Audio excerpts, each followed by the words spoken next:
Hey, it's Julie with Paradigm Interiors. I am in my own living room and I'm going to show you my sofa.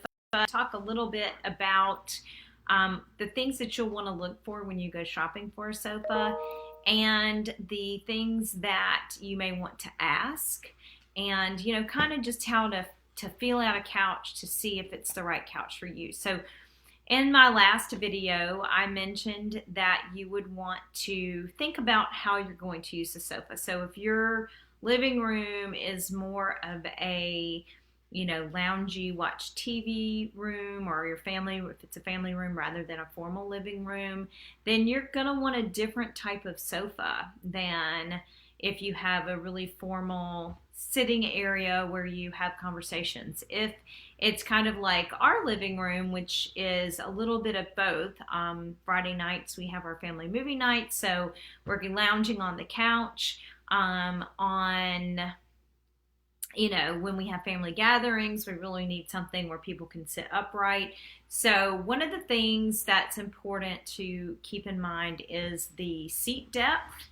So that is the distance from the edge of the seat all the way back to here.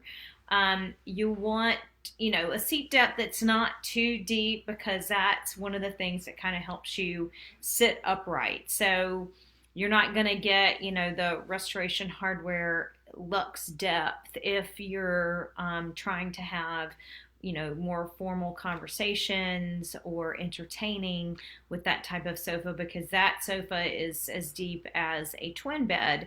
So you're going to want to pay attention to the seat depth. And most seat depth that's going to be comfortable for most people is going to be about 24 inches. Even 24 inches for somebody as short as I am can be a little bit deep for me at times, but with our sofa, that depth works really great. Another thing is the back of the cushion. So you can see this is a loose back sofa and our cushions are down. So there's no foam inside here really. It's all a big down pillow. So this type of cushion actually needs to be fluffed a lot. And if you don't fluff it, it starts to look, you can see even where there's a crease here. But because I take these out and fluff them, and I don't mean, easy fluffing, I like beat the pillows. So it's really important to think about the back. A tight back sofa is gonna not have like a loose pillow cushion here. And then there's also the loose pillows that have foam on the inside. So it may be a foam core with down wrapped, and those are going to be softer and have that plushness like a down cushion, but they'll have the structure of the foam inside of it. The seat cushions, same thing. So our sofa is very comfortable. They have inner spring cushions, which means it's kind of like a mattress. There's springs on the inside, and that's wrapped in foam, and then that's wrapped in down and feathers on our sofa. So a seat like that is going to be really comfortable. It's going to feel almost like a mattress when you lay on it. So on Friday nights, you can see we've got a sectional sofa.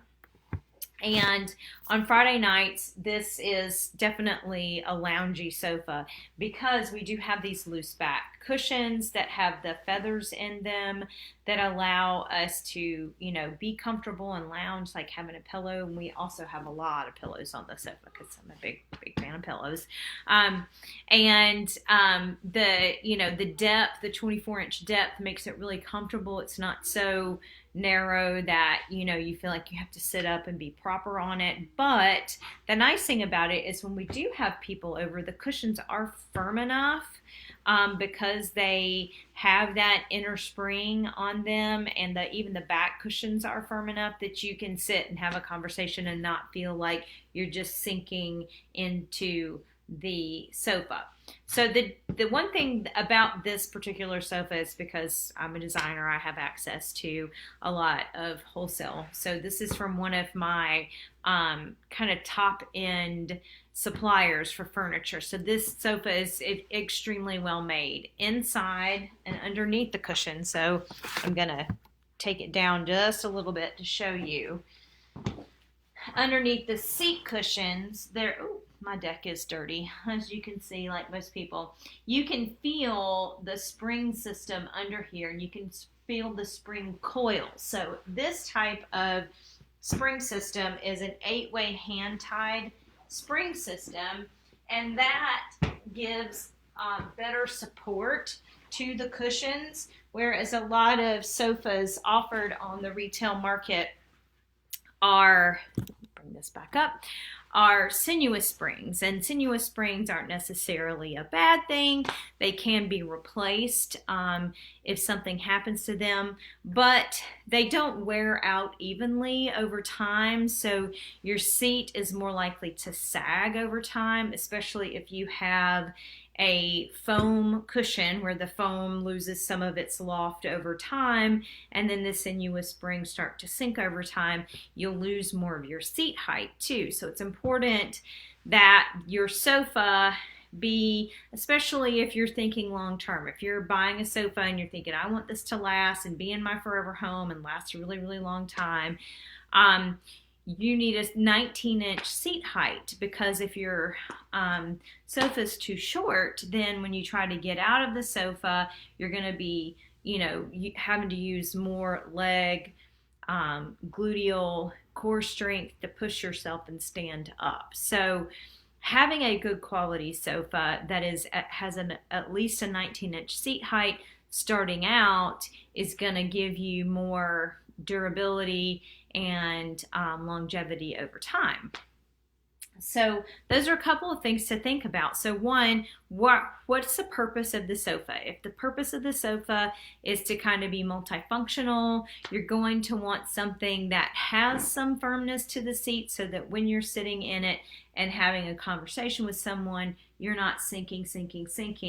I know I shared this story the last time that I went to a friend's house, and the sofa was super comfortable, and I sat on it, and if you were in a furniture store and you were doing the sit test, it would probably pass the sit test. You'd be like, oh man, this sofa's so comfortable, ooh, it's so cushy and nice. But then you probably wouldn't be sitting in it as long as I was at my friend's house with it long enough to realize that it's like sinking and just like eating me as I'm sitting there. And the next thing I knew, I was like all hunched over and uncomfortable on the sofa, because it really wasn't made for sitting and having conversations. So if you are more into, if it's not a formal living room, if it's not a place where you need to have conversation, if your main thing is like, lounging, watching TV, then you can think about doing a more,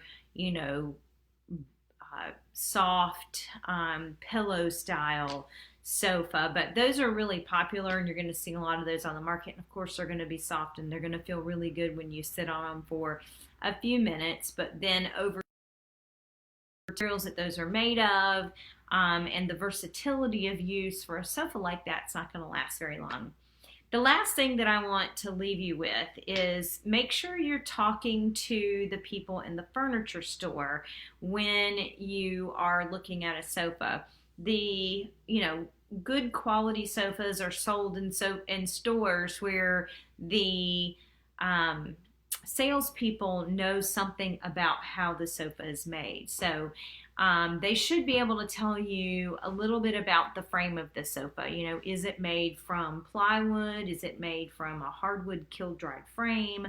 What types of screws and glue and those types of things. How is the sofa put together? What is the spring system in the sofa? So I talked a little bit about sinuous springs versus 8-way hand-tied springs, and just understanding that 8-way hand-tied springs are sort of they're the highest level of spring systems that you can get in a sofa, and they're going to last longer. And a sofa that's made with kiln-dried hardwood and 8-way hand-tied springs can be refinished over and over and over again because it has the structure, whereas something that's made with engineered wood or plywood and a sinuous spring system, you may not be able to reuse that sofa over and over again. So make sure you're asking those questions about how the sofa is constructed, and then also about what kinds of foams and stuffing is inside the sofa. You know, have you got polyfoams and you know, what that's made out of, and knowing a little bit about the quality, and at least having that person tell you, because if they don't know what's inside the sofa, chances are it's probably not really good quality ingredients. Um, Substances or materials. And so if you are talking to a salesperson who is selling a good quality piece of furniture, they're probably going to be really proud of that and let you know all of those great quality details so that you can make a really good decision beyond, is this sofa comfortable when I sit in it right now? So it's not as important to, you know, sit in it and know if it's comfortable, because like I said before, nobody's really making uncomfortable sofas, at least not for like the 5 minutes that you're going to sit in it in a furniture store. The key is you want to know how comfortable that sofa is going to be over time. So I do have a really quick update. I am starting to feel like I'm a little under the weather, so I may actually put off the shopping trip that I was going to do tomorrow, depending on how I feel. I will send an update on my Facebook page tomorrow morning and kind of let people know how things are going, and if I'm going to actually be able to do the shopping trip on Wednesday. I may do it on Thursday, so I will keep everyone posted. And if you want to learn more about sofa and quality indicators in sofa, the right kinds of questions to ask the salespeople in the store, make sure you go and click the blog link that is below, or if you're watching this on IGTV later, the link will be in my bio. But go there, read that article. I get into a lot of detail, and again, there's a really great video that a friend of mine does where she takes apart chairs and shows you the inside of them. So you'll actually get to see what I'm talking about when I say plywood frame or hardwood frame or 8-way hand-tied spring systems or sinuous spring systems and the foams and all those different things that are inside the upholstered furniture.